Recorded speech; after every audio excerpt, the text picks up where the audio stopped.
Good afternoon, good morning, and afternoon, colleagues, depending on where you're joining us from. Welcome to the closing session of the Africa Evaluation in INDABA. We have had a host of discussions that have been thought-provoking throughout the last 2 days. This is the closing session. We have titled the session, Efforts Towards Actualizing the Made in Africa Paradigm, Made in Africa Evaluation Journal Special Issue. We have a host of authors that have joined us as part of the closing session, and we're looking forward to this discussion. I would like to, at this moment, I'd like to hand over to the session director, who is Dr. Stephen Masvaure. Thank you. Thank you, Sia. Good afternoon, everyone. Just like what Sia said, this is the last session of the African Evaluation in INDABA, but it doesn't mean that this is the end of the conversation. Actually, it's the beginning of a new prosperous conversation.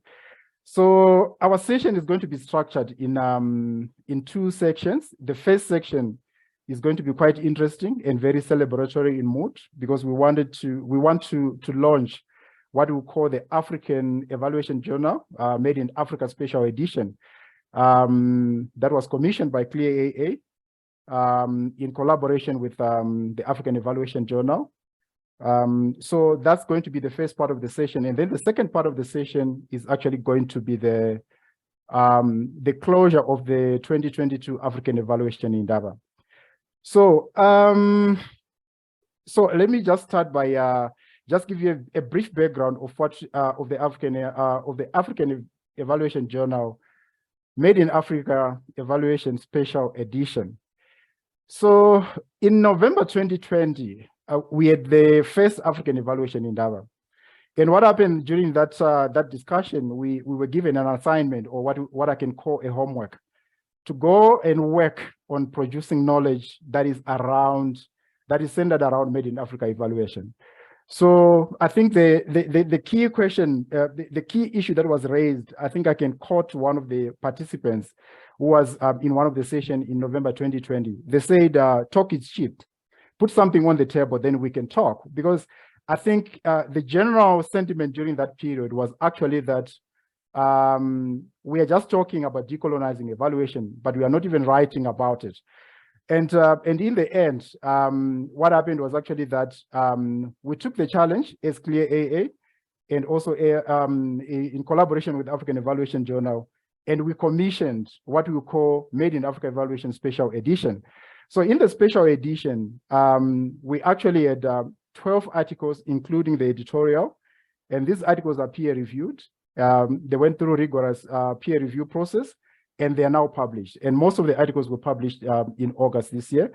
And the special edition, you can access it, is open access. You can access it on African Evaluation Journal website. And I think one of my colleagues will actually will actually post the link in the chat box. So, so the key argument in the special edition is actually that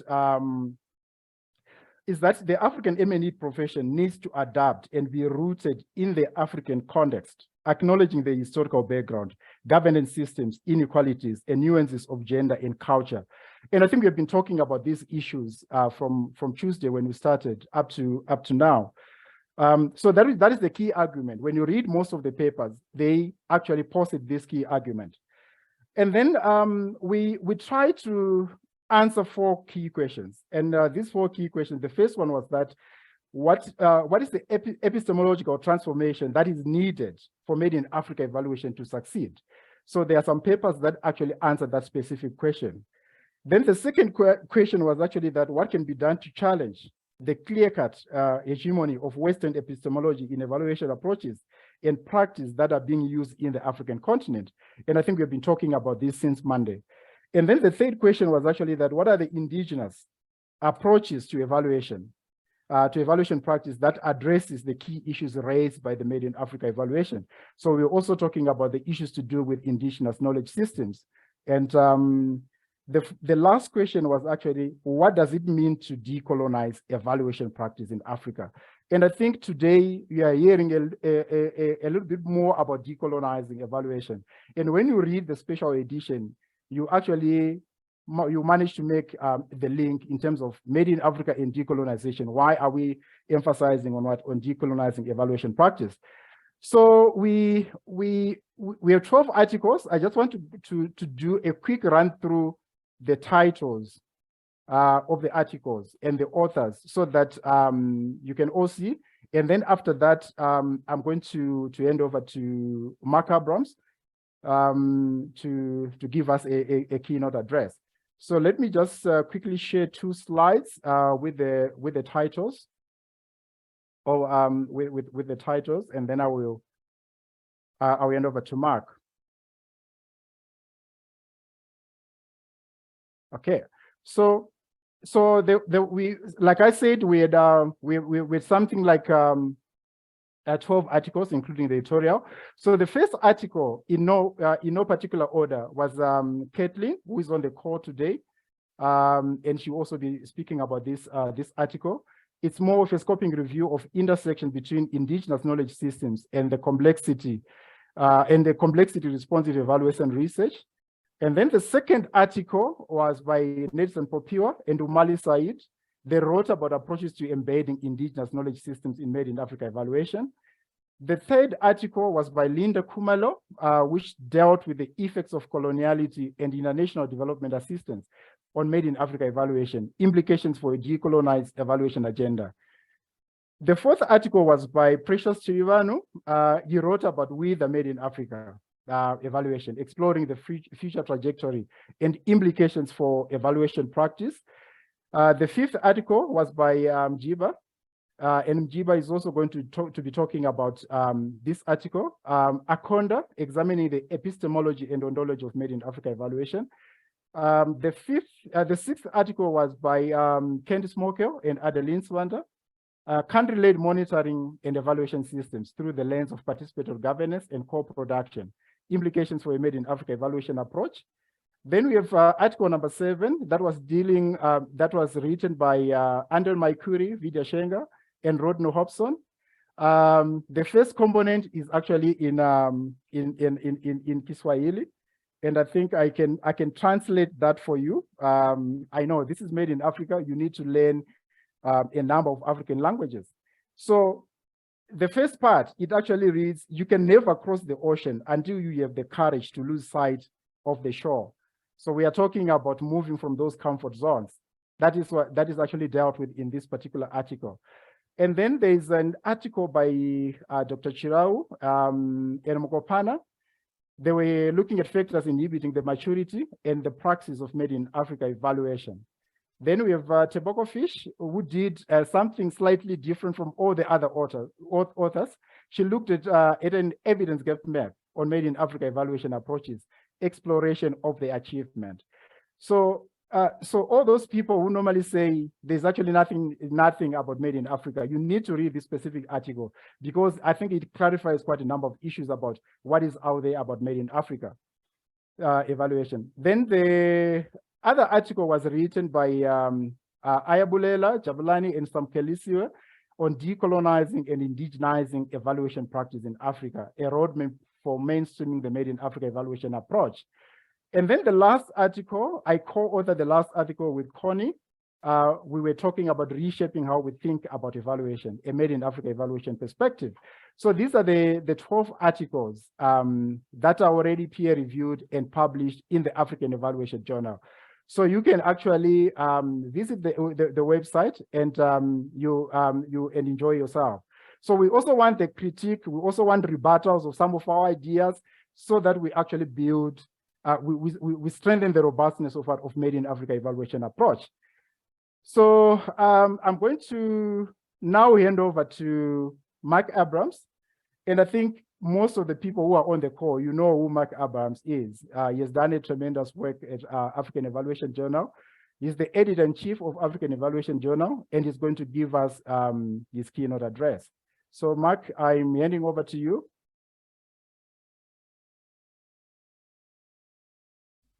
Thank you. I'm just trying to share my screen. I only have 2 slides. Let me just see if that's mine. I'm just checking to see because we have the same heading. Okay, yep. Yeah, that's my thanks, Stephen. Thanks for the introduction.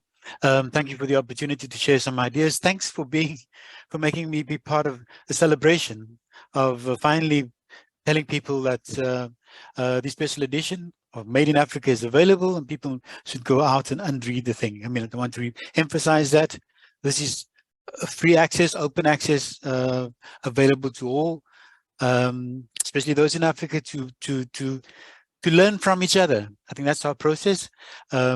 I think people did their homework well after the last INDABA to produce this edition. I had great fun, and it was a pleasure curating with my colleagues Stephen and Candace to curate and edit this edition. They benefited from input from reviewers. Some people had to change quite dramatically, but others mostly added and I guess what the word is, panel beated their papers into something that is extremely significant, a contribution to the debate of Made in Africa evaluation. Now the debate enjoins and forces eminent professionals to become visionaries. I think that's the one challenge we have with this debate. And I think people have taken up this challenge and they've engaged with this debate in being very, very visionary and engaging at the theoretical level and engaging with the questions that you raised earlier, the 4 questions that you were asking. People came with different lenses, different perspectives, from very theoretical to also looking at the practical side of the need for this debate. And it was very important that we have this particular edition as part of our toolkit as evaluation practitioners. But the papers do not only speak to practitioners, it speaks to all professionals, be it people doing evaluations as well as those commissioning evaluations. That's a very important aspect to consider. And when I read through these papers, and I read through them several times when they first came in until they were finally published, some thoughts came out, and I found that there was some synergy in terms of thinking. And one thing is, we finally, I think, addressed the why question. Why the need for monitoring, why the need for Made in Africa evaluation. There's no question about it. There's agreement, there's kind of convergence around where we should start and the starting points for Made in Africa evaluation. I think that there's absolute clarity about that. I presented some of this at the SAMEA conference in September as well. And post those sessions there about Made in Africa evaluation, 2 particular questions came out, and that was, what is this thing called Made in Africa evaluations? Even after talking about it at several levels with several individuals and from different perspectives, people still ask, but tell me, what is it? And they wanted to know not what it is, but what is it in relation to other things that they know. For example, participatory evaluation, for example, transformative evaluation. What is it in relation to those kind of things? In relation to the canons, I guess, people in evaluation, because that is what people know and that is what they depend on. And if you take away the canons, you have to put something else in its place. And then besides what it is that we have to help people with, they also want to know, to give me a concrete example of what Made in Africa evaluation is. Now, 20 years ago, I would have said to them, if I tell you, will you go away? Because you're irritating. But it's now 20 years later, and I guess we have to nurture those things and see that you can't just take something away and not provide something else. And there's something else is what this edition is about. It's saying, here's a body of knowledge, here's a body of perspectives that is useful, that's something you can latch onto, something that you can develop further and that you can engage with. So what I've found in terms of the convergence, and I'm using names here, I mean, that we're having, because if we think of the canons of evaluation internationally, some people will point to Campbell, Scriven, and all those other big names, Patterns, the big authors that people need to draw on if they want to talk about evaluation. In Made in Africa evaluation, there's some convergence around a couple of names as well. There are many, many more that I've left out, but this is just probably a few hours ago that I thought, let me just sketch this. Why Made in Africa evaluation?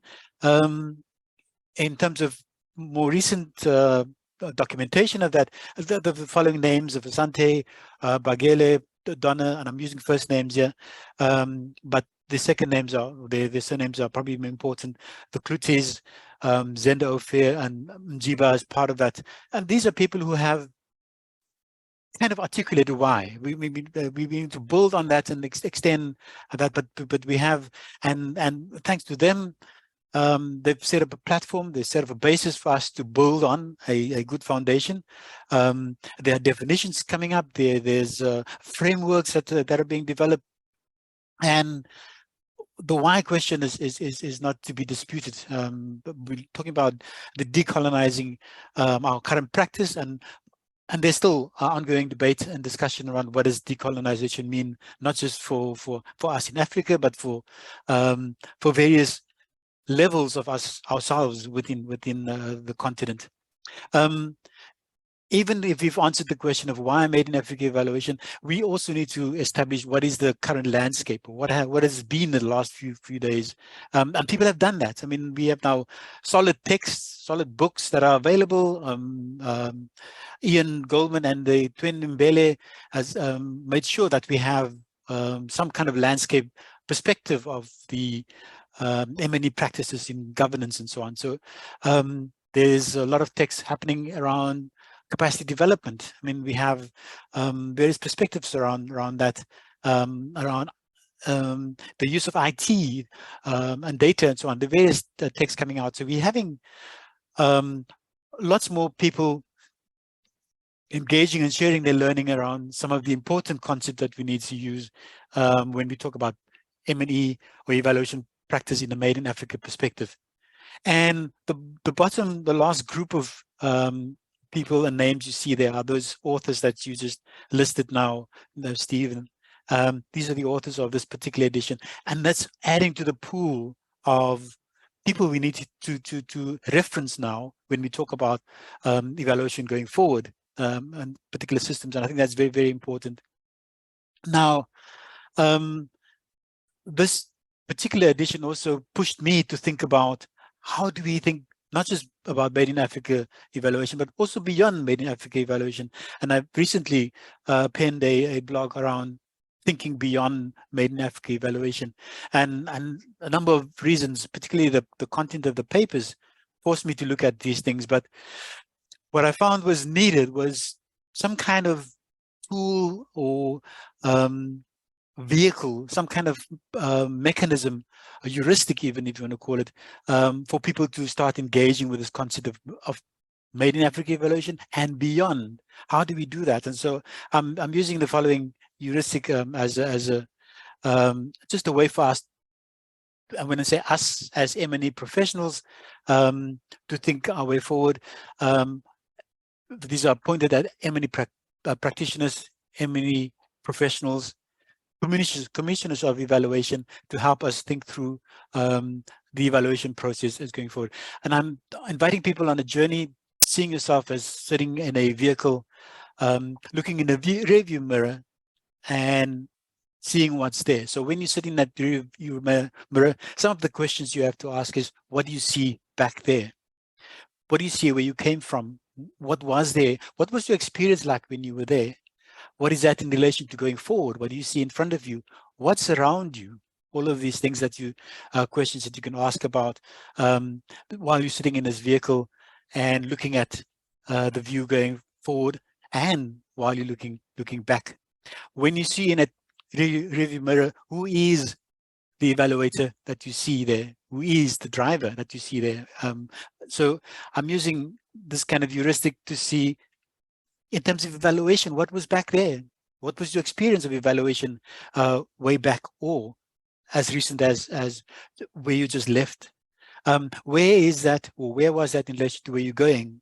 So we can ask the same questions about evaluation, about going backwards and forwards. And when you think about the rearview mirror and looking back, to be cognizant that that rear view is but one perspective. It's your view of what you see back there.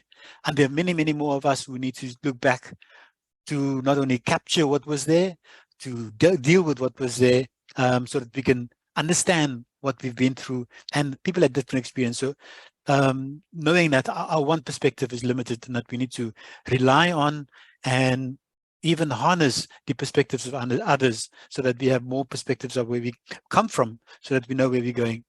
But the vehicle is also significant in terms of just looking at what kind of vehicle, not even the vehicle. Is it one of those comfortable 4x4s that we're driving on? Are we driving in a 4x4 because of the bumpy roads, the potholes, what's the conditions of the roads that we're traveling on? And the landscape around us, is it empty or is it very lush? Is it urban, rural?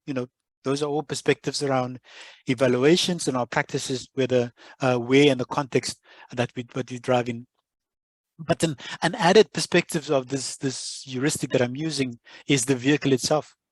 Is it one of those vehicles, very stylistic, or in terms of expensive vehicles that's made in Germany, for example, that we're driving on the continent of Africa?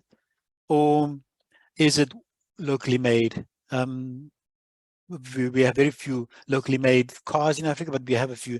But the mass-produced car, depending on whatever we're driving.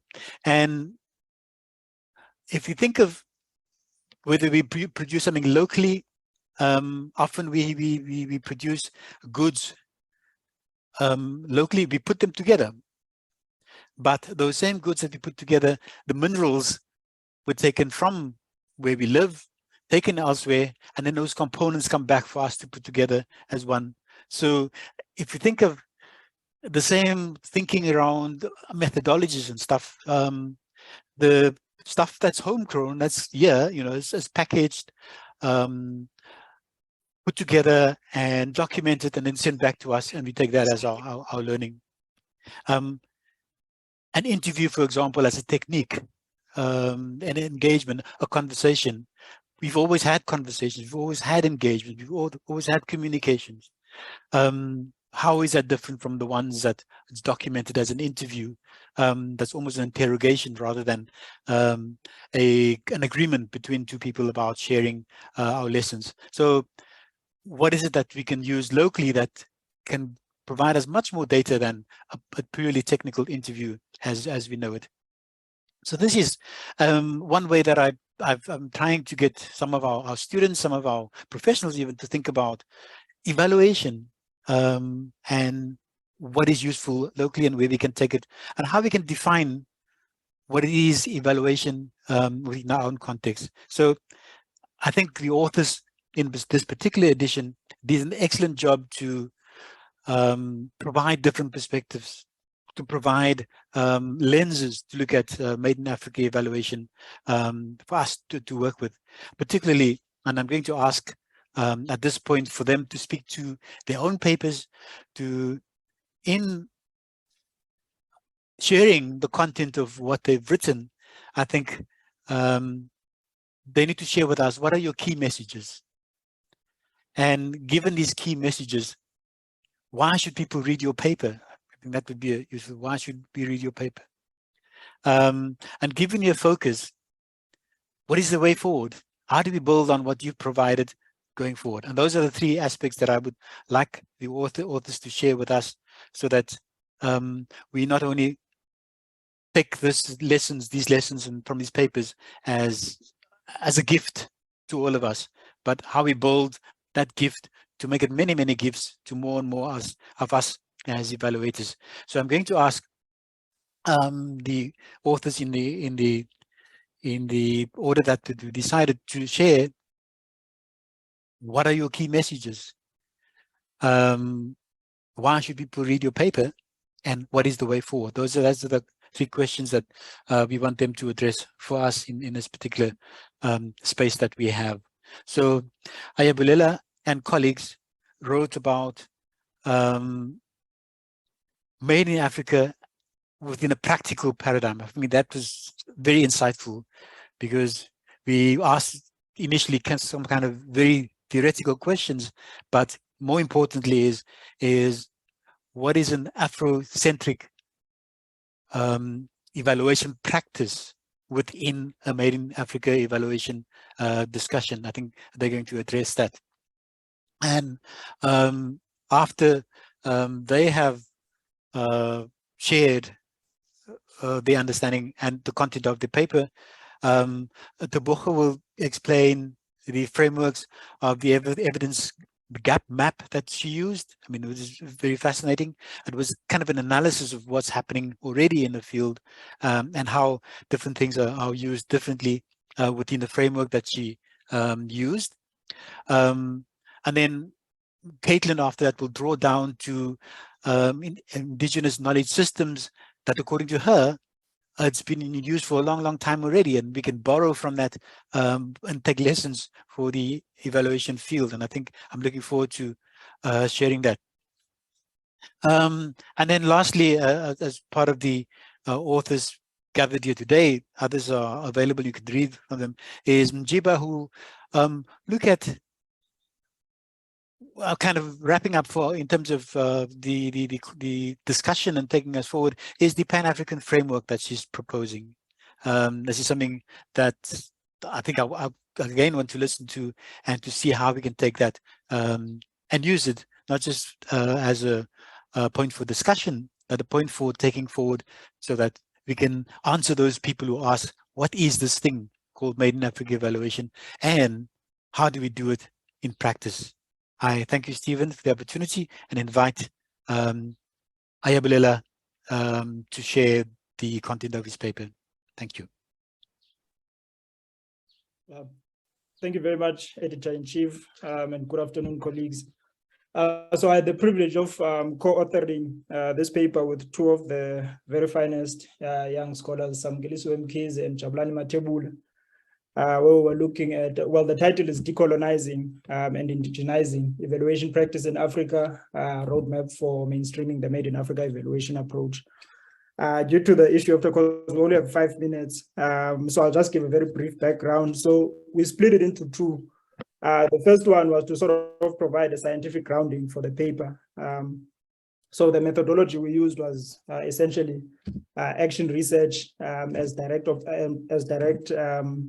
action research, direct observation, because we are also practitioners in this space of evaluation, as well as document review of leading scholars of decolonization. And essentially, we started off with a conceptual framework, and we essentially centered our research, our paper, on three core concepts: decolonization, indigenization, and Afrocentricity. But the colleagues will be able to access it on AEJ, so I don't think I need to spend too much time on that particular part, because we need to do a bit of sharpshooting.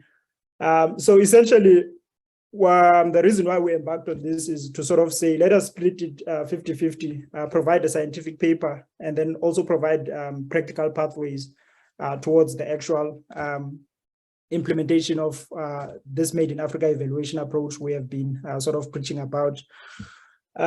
So I think we'll jump straight into the section where we look to basically grapple with whether Made in Africa evaluation is a utopian philosophy or whether it is something that we can practicalize. And at this point, let me hand over to Samukelisiwe Mkhize and Jabulani, and then I'll also, if there is time, I'll also chip in with a few ideas. Over to you, Sam. Thanks, Aya. So Ayabulela has already discussed why we embarked on this paper, and there were, I think, three main issues that we, in our discussion, wanted to really delve into in the paper, which we did, and you'll see when you read the paper about, you know, really centering development and the evaluation around African citizens' developmental values, and really those developmental values being defined by Africans themselves, ensuring that development itself is really in pursuit of African development values.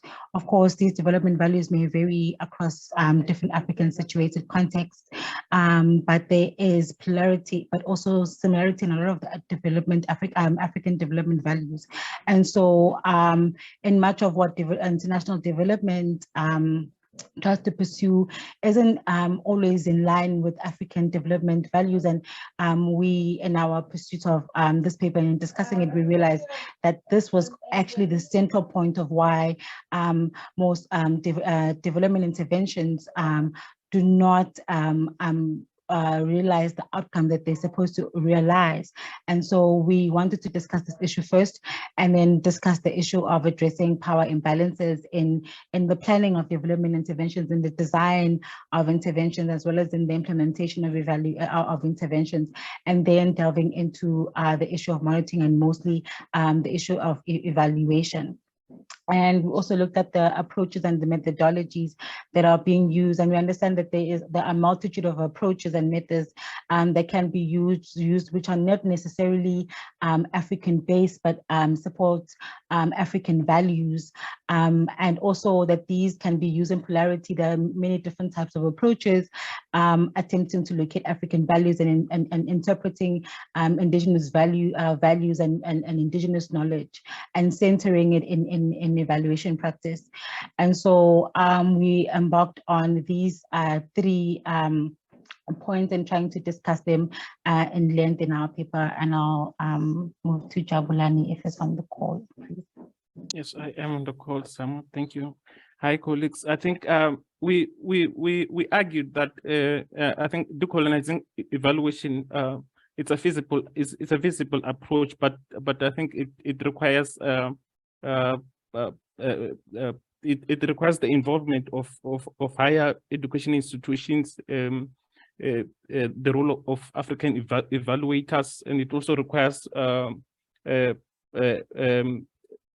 local government to also participate, because I mean local government, they are closer to the communities. We also argue that it is important for evaluations for in decolonizing evaluation. It's important that we also take into consideration the existing indigenous knowledge systems. So I think that we also argue that community engagement and involvement should be generally open to everyone, regardless of gender or sexual orientation. I mean, we should involve everyone in the process of decolonizing in the process of decolonizing evaluations. So I think yeah, our argument, yes, we think this is a feasible. If it's a feasible approach, then it requires participation of us as evaluators and other practitioners in the evaluation space. Thank you. Thank you, Samke and JB. So let me just conclude, Chair, by just saying that we essentially decided to basically marry the decolonization discourse in evaluation with the decolonization of development discourse and practice itself, because development is essentially the primary unit of measure of evaluation. So we do not think as co-authors of this piece that there can be a decolonization of evaluation without first decolonizing how we think about development. Hence the clarion call to sort of say, why don't we center development practice and development interventions according to the lived realities of those we intend to benefit. Hence now we are saying that our theoretical approach in this paper looked at both what is the essence of decolonized development theory, as well as practice, and then moving it downwards to say, now that we have decolonized development thought and development practice, how can evaluation then also fall in line, and then also adopt units of measurement that are also centered on the critical voices of those people who remain in the margins. Such that when we are saying evaluation needs to be decolonized, we scrutinize everything, including the current discourse on climate change adaptation, we should actually center it on those voices that are marginalized as well, to say what is a subsistence farmer's worldview in terms of climate change adaptation, not just the holders of a purse. So I think we've got 5 minutes, so let me leave it there, Chair, and hand over to Ms. Tebogo for her exciting paper as well. Thank you. Thank you, Aya. I think Tebogo Fish is having some challenges connecting, so we can go to Caitlin. Caitlin, the floor is yours. Yes, okay, thank you, and good afternoon, everyone. So my paper came about because I felt like there was some tension that I couldn't quite put my finger on between discourse around Made in Africa evaluation and ongoing research on Indigenous knowledge systems. So I was hoping that a scoping review would help uncover both some of the areas of synergy and some of the contradictions in both areas of discussion. And I think what I found is that the evaluation community is really looking for practices that can be transformative. And that a lot of these can be found actually in some of the ongoing work within social movements, within communities that hold Indigenous knowledge. And that on one hand, I think there's a huge need for more research on the substance of Indigenous knowledge and its role in African evaluation systems. What I found in looking at the intersection of the two literatures is that there's so much synergy in terms of methodologies, processes, and approaches, that both areas of inquiry are looking at uncovering systemic structures of inequity and locating interventions and evaluations within clear value systems. And that there's also a lot of effort to locate data within broader bodies of knowledge production and critiquing epistemologies. And finally, that taking a relational view to ownership of processes, of values, and of results is a common agenda in both Made in African evaluation and research on Indigenous knowledge systems, but that by focusing on areas of complementarity between the two pieces of research, I think there's a lot of opportunity for growth on both sides. I think one is because there's been a lot of work to try and describe methodologies and approaches that are decolonial within the research sector. And the Made in Africa evaluation sector is kind of looking for them. And similarly, academic knowledge has focused a lot on generalizability, and evaluation is looking for specific applications. So there's a lot of scope for both translation and complementarity in rigorous comparative multi-local work. And that I think through more research on the nexus between these two areas of discussion, I think there's space for both of them to grow. And I'm just checking with Stephen whether Tebogo has joined or if I'm passing on to Mjiba. Yeah, you're passing on to Mjiba. She hasn't yet joined it. Yeah. Thanks. Mjiba.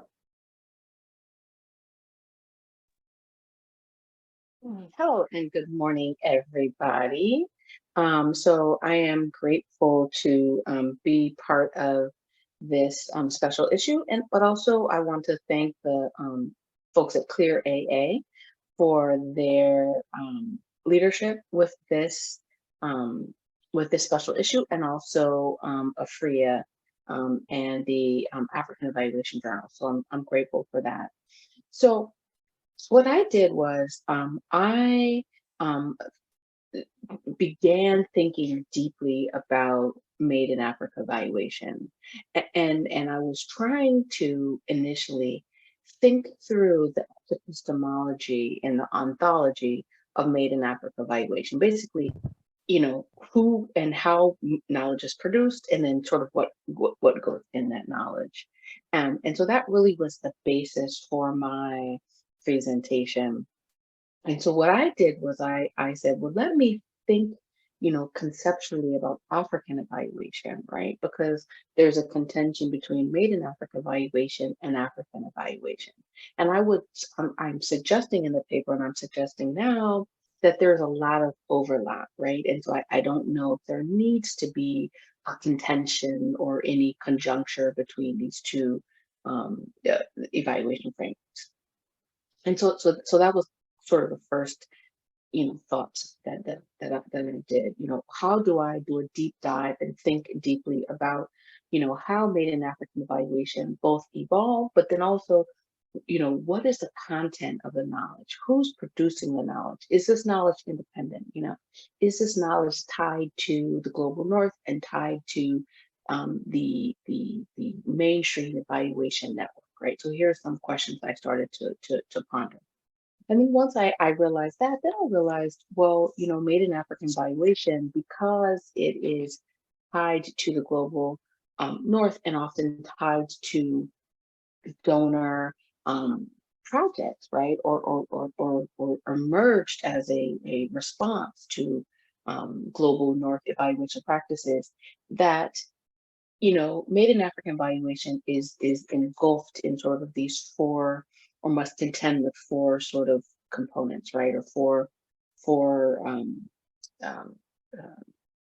challenges, right, that engulf Made in Africa evaluation.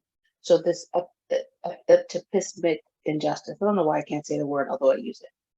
And with this is really, it's a culture of silence, right? And so this culture of silence ultimately sort of, dictates, who and how evaluations are produced, what methods we're using, what models we're using, it's this othering of key stakeholders, right? It's, oral history not being qualified as legitimate processes, right? So that's sort of one piece. And then there's this Eurocentric epistemology, right? It's really the history of evaluation. We all know, we talked about this yesterday, right?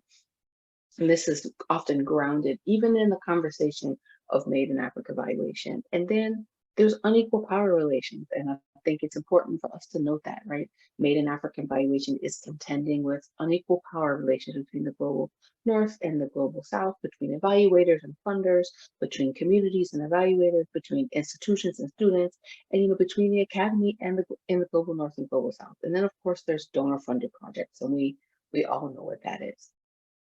And so then I began thinking, well, maybe certainly Made in Africa evaluation is a tool to tackle the dominant Western canon around, evaluation, right? And it's a tool to push back against, global North evaluative methods, right?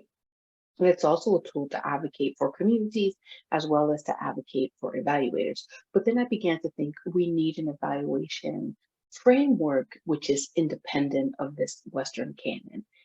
And so then I began to, dig into my other research, and I realized we need a Pan-African, evaluation, a Pan-African evaluation framework. And so what I'm suggesting is that it should be liberatory, decolonial, and independently African.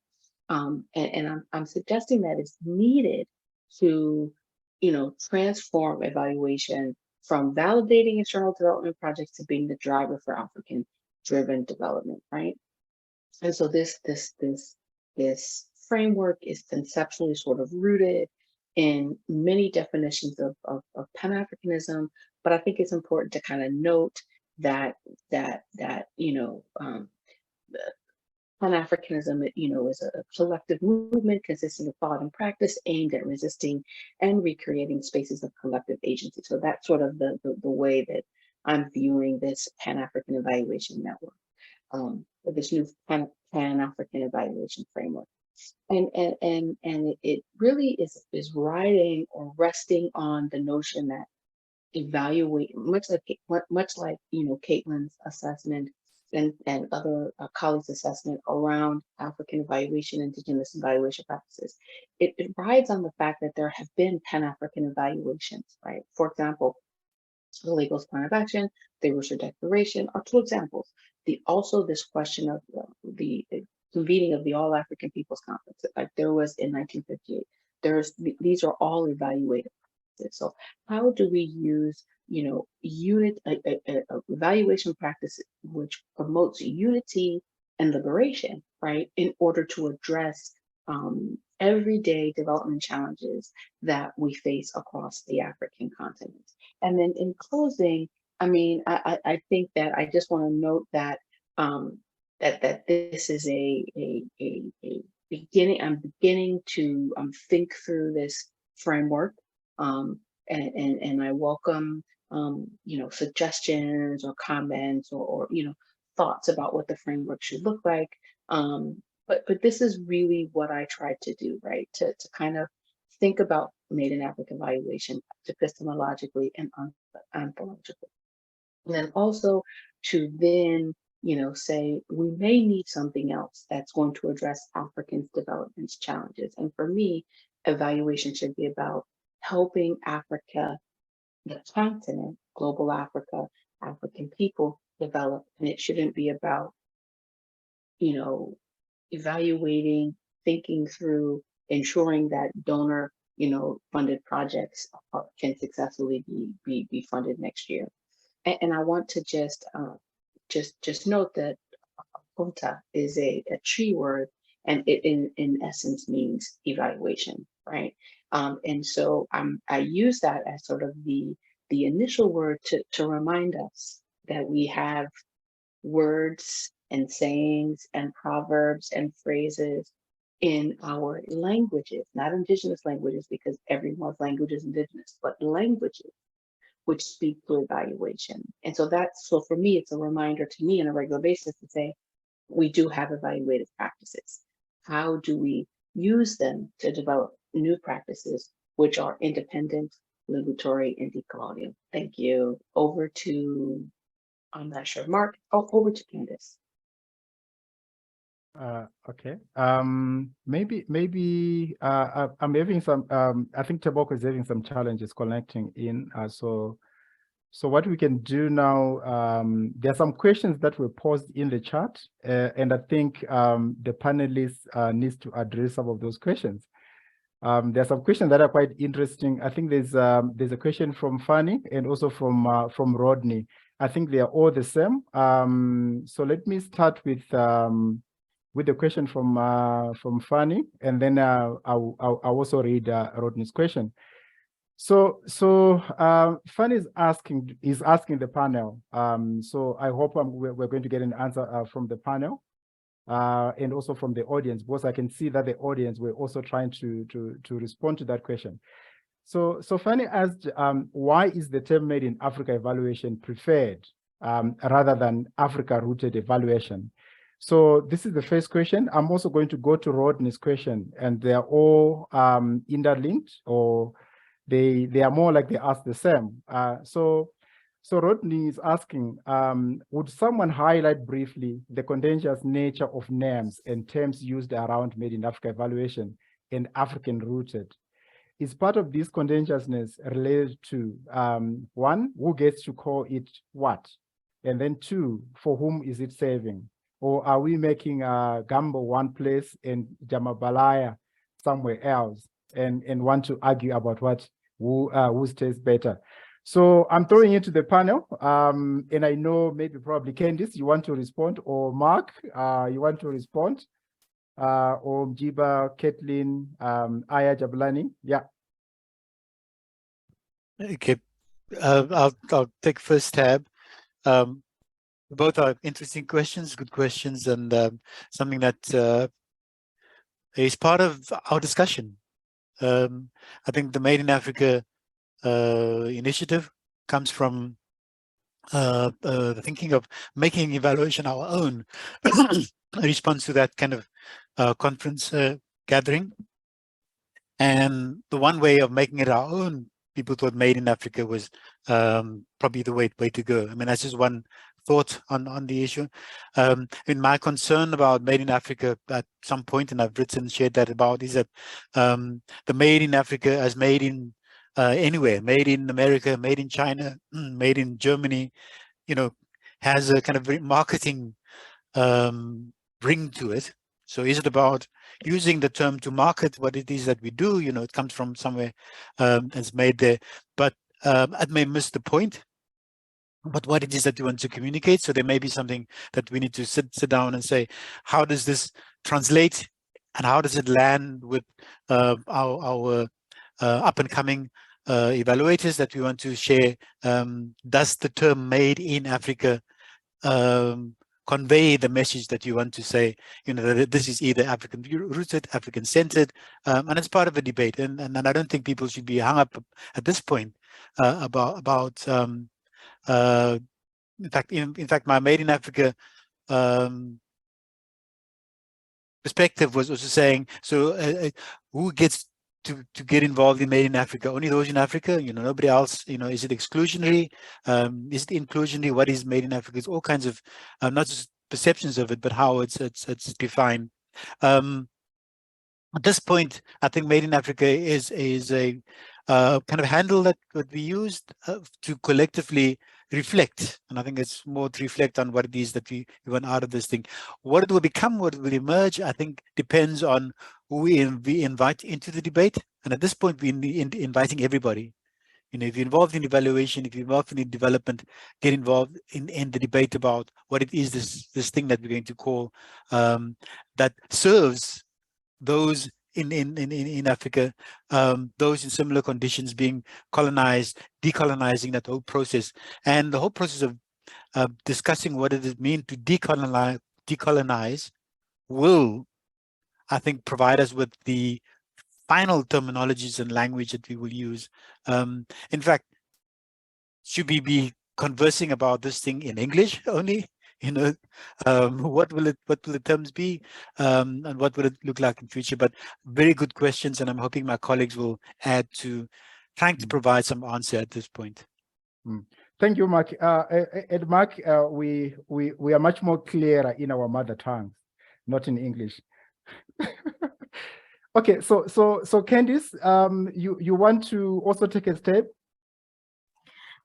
Thank you very much for the opportunity, Stephen. I wasn't going to answer on it, but I think, Mark, you covered it very well. I was thinking also about making evaluation our own historical foundations of Made in Africa. And I think that the people who were sitting around the table, the proverbial table at the time, were thinking through what to name this thing. And I think that it wasn't a big exercise of consultation. It was just a term that came up that seemed to fit at the time. I know certainly for myself, when I first engaged with it, I had a bit of a kind of question mark as well in my head whether this was the best term. But I think over time, we almost know what we're saying. The more we are conversing about it, the more we're writing about it, we have sort of an idea of what we're saying. It might not be the best, you know, as you deconstruct it, I think maybe the etymology of it, or linguists can help us. Maybe it's not the best thing, but I think as a code or a way of framing what is still very complex perhaps in our minds, I think it's landed at that place where everybody kind of like, okay, we know Made in Africa. But I must say this, that Florence, you know, raised a suggestion of whether we need to go into some kind of consultative exercise to find out whether there is an alternative way, an alternative language we need to use. I'm not sure. Certainly, I think part of our action going forward, we've spoken about this throughout the INDABA, the need for further discussions and kind of reading and discussion and thinking moments. And maybe this will come up in that. But just the simple answer in terms of where does it come from and why did we use that? I think it just kind of naturally progressed from some people put that down as the term and we all kind of latched onto it. And maybe this is the moment in the season for us to kind of question it. Thanks, Stephen. Yeah, I like your response here. It's more like people were chasing the bigger things, not necessarily focusing on in terms of how do we define it, why do we even call it Made in Africa, not African rooted. So I think maybe organically we will reach that particular space where we actually start to question those particular terms, and that is quite interesting. So Mjiba, there's a question on Pan-Africanism. I'm not sure if it is a question or a comment from Fanny. I'll give you an opportunity to respond to it. But after I've asked this question, so Matodzi is asking here, and she's asking a very interesting question. And I think we are always grappling with this kind of this type of a question.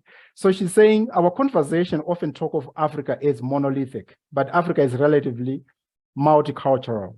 I wonder how discussion about indigenization, made in Africa evaluation, decoloniality, interface with multiculturalism. Also, how do we account for the contributions of non-Western scholars and thought leaders into the Western or global North theories, methods, etc., while we present issues as binaries, African versus Western, global North versus global South? So this is a loaded question, and I think it also touches on what Rodney was asking.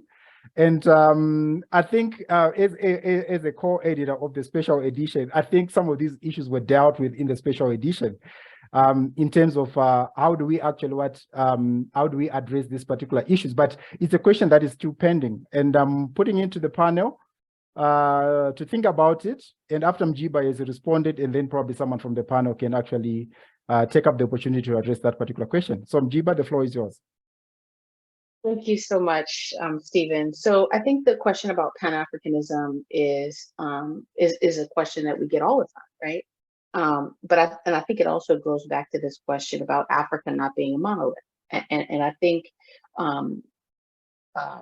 excuse me to say that I think reading Pan-Africanism as sort of a one moment or one period from 1900 to 1945, I think may be an error, right? The Pan-African movement is a global movement, as I put in the chat. And I agree with Fanny in that we have to do more research and unpack these ideas. And I agree. If you just do a Google search on Pan-Africanism, you see hundreds, thousands, I mean, Google Scholar search, hundreds and thousands of articles on Pan-Africanism. People view Pan-Africanism from different perspectives, different vantage points, different space, different time, right? And so for me, what I'm suggesting is that with this Pan-African evaluation framework is that whatever our framework is, it has to be liberatory, it has to be decolonial, and it has to be African-centered. What we call it, yeah, I don't care really, to be honest with you. But Pan-African, I'm a Pan-Africanist. I can't, be confused or pretend like I'm not. I'm a Pan-Africanist. And so I am suggesting that in order for African evaluators and evaluation on the African continent to really gain traction, one, we must unify across space and time, right? Whatever that unity looks like, the collective has to come to a decision about that. So I agree with Fanny in that we definitely have to unpack this question of Pan-Africanism and what it is. Does it have a certain ideology? Because even if you look at the history of Pan-Africanism, for example, you've got Pan-Africanism that emerged in the diaspora. You've got Pan-Africanism that emerged in Ghana when Ghana was a frontline state. You've got Pan-Africanism that emerged in Tanzania when Tanzania was a frontline state. You've got Pan-Africanism out of Southern Africa. I mean, so there's more African story in the Pan-African movement. And I just want to quickly address this notion that was raised about Africa being a single monolith. I don't think anyone is suggesting that Africa is a monolith, right? And I think it's important for us to note that in saying that in speaking Made in Africa evaluation, it doesn't denounce, downgrade, the particularities, the diversity across the African continent. I think it's a question of agency. It's a political project, right? It's not a downgrading project. It's a project to say that as African people globally, we also have evaluation. And then lastly, I mean, I just have to say this, I'm sorry to say it, but, unfortunately, we're living in a world where we're not making things black and white. We're not describing the global North and global South and making these binaries. We ourselves are in the binary because we don't have the power that the global North has. And so we can't suggest or live in a world where there aren't binaries. There are political and power and economic binaries. There's a global capitalist system which positions us on the other side of the binary. And so we must confront it. It doesn't mean that we are against global North scholars or global South scholars who happen to be in the global North. And I said yesterday, the global South it can also be a political project, an ideological space. It doesn't have to be a geographical space. Thank you so much. Thank you, Mjiba. I think it's quite interesting, especially the discussion on Pan-Africanism, because I think during our first session on Tuesday, Prof. Zenda Ofe, she was talking about we need now to include African philosophy into the Made in Africa evaluation approach.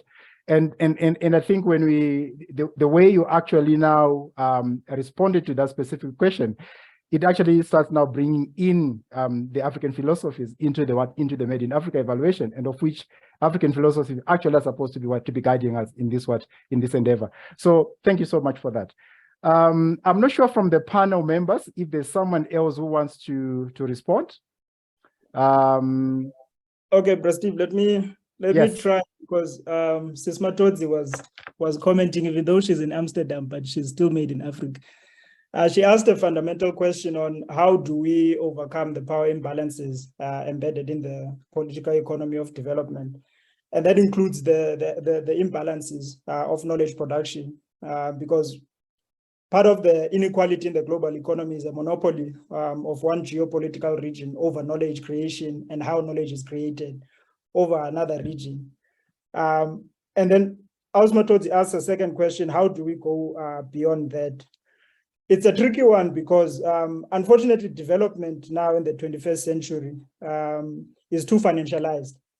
So those who hold the piper tend to call the tune. So if I am funding, I'll definitely have a say in terms of how development should be framed. So that is one of the issues we have now, but this is not a unique situation. And this is something that can be overcome, because if I were to give like a brief history of, there have been two miracles in the 20th century. The miracle of the rapid development of Latin American economies. How did they frame development?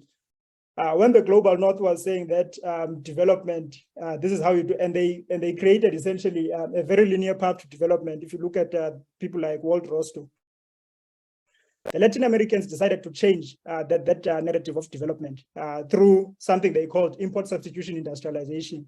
And it was championed by Latin American scholars in the UN Economic Commission for Latin America, guys like Raul Prebisch, who said that the only path to development is through nation-driven industrialization, basically saying that the nation, if Brazil is the nation that wants to achieve development, it will be driven through Brazilian characteristics, funded by Brazilians. So it was sort of like a delinking, because they had been integrated into the global economy, just like Africa was through colonization, and clearly it was not working. So they came up with their own unique brand of development. And from there, Latin America, because I think by the 1950s, believe it or not, Brazil and Argentina, I think, no, Brazil and Mexico actually had bigger GDPs or GDPs per capita than their former colonizers in the form of Portugal and Spain. So there's definitely not a dearth of ideas in terms of framing development. It's just a case of, are you able to finance it yourself? And then there was also another miracle in East Asia through the developmental state, which is very famed in Africa right now, because quite a lot of countries, Botswana has done it quite remarkably in terms of instituting development driven by the state. But all of these things happen in sort of parallel or in competition, because you've got a global narrative driven by neoliberalism that says that development should be like this. And East Asians didn't do it like that. They actually said that the state is the one with the means. They are going to be framing development. And if you look at where East Asia is now compared to where it was in the 1950s, quite remarkable. So I think it starts with the framing. So I think, Sis Matodzi, it starts with us as evaluation practitioners saying that if we're saying that in South Africa, we are going to be evaluating, and the OECD text says that an outcome evaluation should be looking at the effectiveness of a development program. What is the issue with development in South Africa? It is inequality. I think Rodney was asking a question of what are some of the contentious things in evaluation practice right now, or Made in Africa evaluation. A major controversial concept is that of equity and how it is defined. If you're in South Africa now, if you're asking a question of equity, part of some of the questions you should be asking, if let's say you're evaluating an agriculture project, is equitable access to land. I'm not just saying land that is useless, land that is very commercial, where you cannot just say that development is on the basis that Stephen today has a job. That is not development. That is just a neoliberal conception of development. Development is actually saying that you command the means of production, where even if Stephen passes away today, his title doesn't just die with him and then his family becomes poor. There must be access to assets, income-bearing assets beyond you having a job. So land in South Africa would probably be one of those things that should be looked at in terms of equity, but that is a discussion for another day. I also have a family to feed for the festive, so let me just leave it there. So thank you so much, Aya. I think you are raising one of the issues that was being raised in some of the papers when people were saying that when we talk about Made in Africa evaluation, let us not look at evaluation alone. Let us look at international development in itself. What is it actually based on? So we need actually to have to shift that particular thinking to say, is actually our model of development actually suitable for the African communities, or they are actually not? What are those assumptions? Why are specific program designs actually favored as compared to others? What are the designs that can actually bring in better impact and outcomes in the African continent? So I think it's that kind of a discussion now that needs to start to move from evaluation into the actual international development and actually transform it. So thank you so much for that contribution. So I'm running out of time. I think the discussion, there are so many questions in the chat box, and I can see that there are quite a number of responses, and the authors are here. Some of them they're going to be responding to the questions that are being asked. But we only presented three papers in this session. We still have 9 more papers that are in the special edition. So you need to go into the special edition and enjoy reading some of these issues. And I think most of the answers to the questions that are being asked here, you will find them. And what is also important is that I know there's this critique that always rises to say, how do we implement Made in Africa evaluation? So when you read some of the papers, it is more about changing the way you think, changing the way you see things. So when you read some of the papers, you can even easily go back to your organization and say, how do I align my organizational practices to this thinking of Made in Africa evaluation? And I think if we do that, we are going to see some case that coming out from some of the work that organizations are doing in Africa. So I encourage you to go into the African Evaluation Journal and read the special edition. So I'm going to hand over to Candice, and Candice is going to be doing 2 things. She's going to wrap up this discussion, and then after wrapping up the discussion, she's going to close the whole INDABA from Tuesday. So Candice, I'm giving you the floor. Thank you. Thank you so much. And it's so difficult to stop this conversation because I'm wanting it to carry on. I myself am learning so much from it. But of course, all good things have to come to an end. But I think for me, what has been different about this year's INDABA, for those of you who were around in 2020, for me, the change is that the conversation has definitely been elevated. I think we have gone to a level of depth of thinking through some of these issues that we did not go, as much into. I think the first conversations we had were kind of just beginning to touch on some of these issues. But I really do feel like, especially with the paper and the special edition or the papers, I think it's taken us to another level of deep engagement. And I'm certainly excited by what this means for us growing and maturing in this area, and what this might mean then for changes and transformation in our practice. And, after this week of intense engagement and learning, I think we wanted to, initially that was the intention of this INDABA. It was really an idea in 2020 to say there were some conversations that were happening here and there in some places, but there wasn't one place where we could hold the space for the kind of in-depth engagement. And that was the intention that we had, 2 years ago. And I think it has become this unique place where we can gather together to primarily talk. Now, I know that some people, kind of question, or sometimes even for ourselves, we question or we vilify the famous talk shop, and we say, let's not have a talk shop. But, we've had things that are part of our indigenous heritage, our local heritage. If we think about barazas in Uganda, Lekgotla, INDABAs, I mean, the name of this event is INDABA. There's always been the space that was held for ourselves to discuss important matters. And I think that obviously with modernity and the rush to see action taken and plans prepared and outputs created, we've lost sort of the appreciation of this moment to kind of hold the space for conversation. And this is what we intended with the INDABA. And I certainly, for me, I hope others feel that way as well, that we have succeeded in doing that. And for me, what is going to be meaningful, and I think for us as a clear AA team, we've been talking about this, is how do we use this as a seed then for action going forward? We did the most kind of simple thing we could do last year to say, okay, how do we take the conversation forward? And then that is where the special edition in the African Evaluation Journal was born, out of that idea that this is a seed to go forward. So our invitation to you as Clear AA, to all of you, our panelists, our participants, use these conversations as seeds to come, email us, contact us. I think we're part of a relatively kind of close-knit community of practitioners and scholars and thinkers, or get our email address from anybody whom you know, and let's share these ideas, because maybe there's an idea that's burgeoning or emerging in your mind around something we could do to put this into practice. What we're saying as Clear AA, that we are available to test some of these ideas.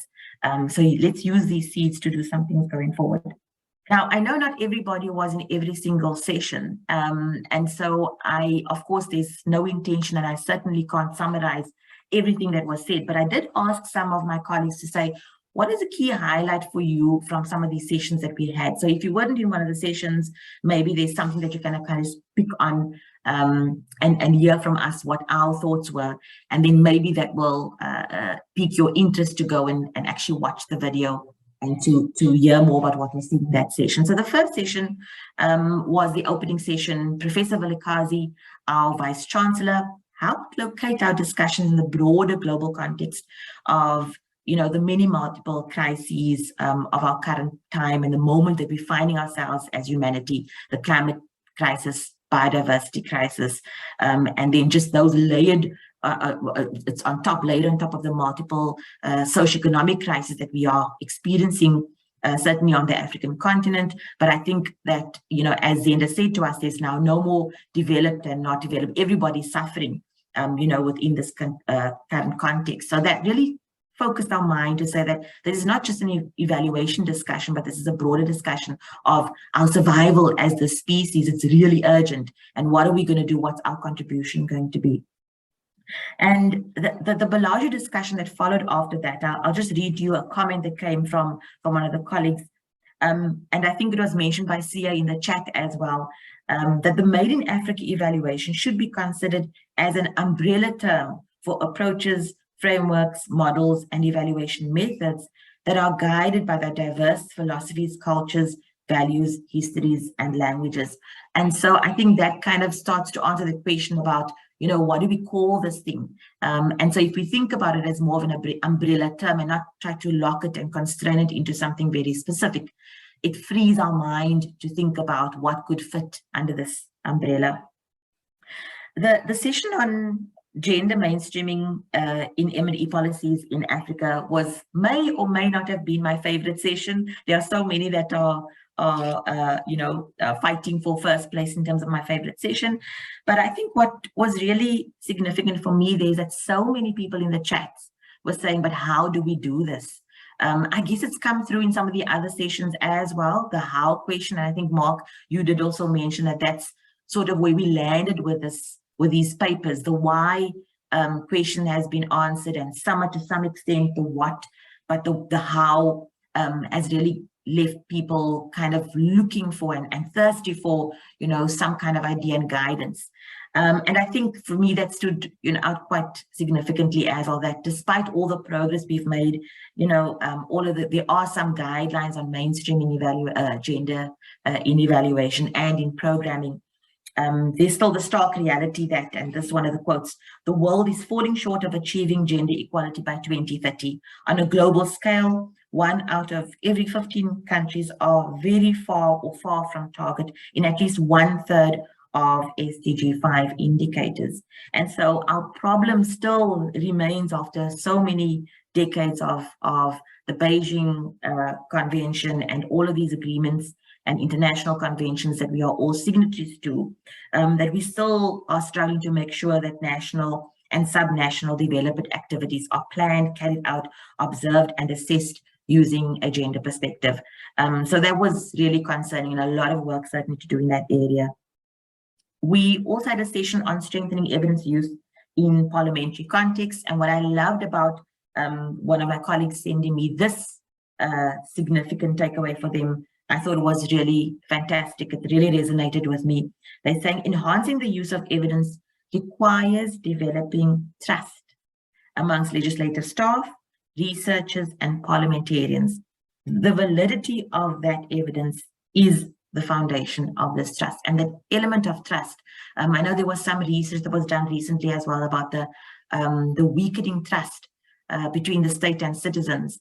And I think that is one key area that we haven't looked at as well. To what extent are citizens involved in the entire evidence and decision-making cycle?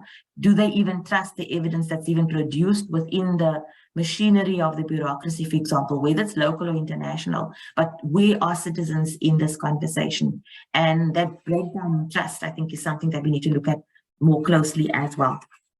And we then had, sorry, I'm just looking at my notes here. Our fourth session was a really organic conversation. So those of you who were there, we really tried our best, to keep ourselves focused. But I think we were all so excited. All of us, the panelists on that session, are all educators or ECD providers involved in evaluation capacity development. So we had a lot of opinions, but I think that eventually we had some semblance of a conversation that kind of spoke about recentering African ways of knowing and indigenous epistemologies, ontologies, axiologies in capacity development, because we found and we observed that it's really lacking. So maybe in practice, we've been speaking about it and trying to implement some things. Certainly in scholarly endeavors, we've been trying to do some things, but in the space of curriculum, in the space of capacity development, it's really been wanting.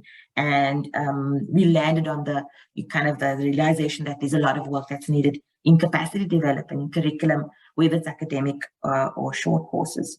And today, of course, we've just concluded with a very critical conversation of the impact of human systems on natural systems and the nexus between the two and how evaluation should be responding. That conversation became, a conversation about the superstructure and the structural constraints within which we operate as evaluators, that it's not really, the problem is not starting with evaluation, but it's about the economic structure and the way the economy of the world is structured. And of course, it ventured into discussions around capitalism and whether a different form of capitalism can take us elsewhere. And then also landing on just saying that there are inherent contradictions in this space. And that we need to find our place as evaluators, that certainly we need to find ourselves on a side. One of the panelists in that session was saying we need to pick a side in whose interests are we acting. We're not these neutral purveyors of objective evidence. Certainly not. We are part and parcel of this complexity of the system, and where do we find ourselves? Have we thought about it? Have we reflected about where we find ourselves in the space? And of course, the launch of the special edition, I can't thank the authors enough for coming alongside us on this journey. When we put the call out, when we invited people to collaborate with us and write, we weren't quite sure if it was going to work or whether people would be interested. And I just like to thank all of the authors, those who are here present, and those in absentia, we really, really appreciated this collaboration. And we certainly hope that will be more collaborations, even with yourself as you're sitting as a participant here and you've been sitting as a participant in all these sessions. We'd love you to contact us. Knowledge production and contributing to building a body of knowledge around a number of thematic areas, Made in Africa evaluation being one of them, is part of our remit, it's part of our vision, it's part of what we do. So if you've got some ideas, please do contact us in that regard. And so just to wrap up kind of on the special edition, but I was asked that question, how do I wrap up on the special edition? And that's a really difficult question, but I think Mark gave us an idea when he sketched, those 3 questions.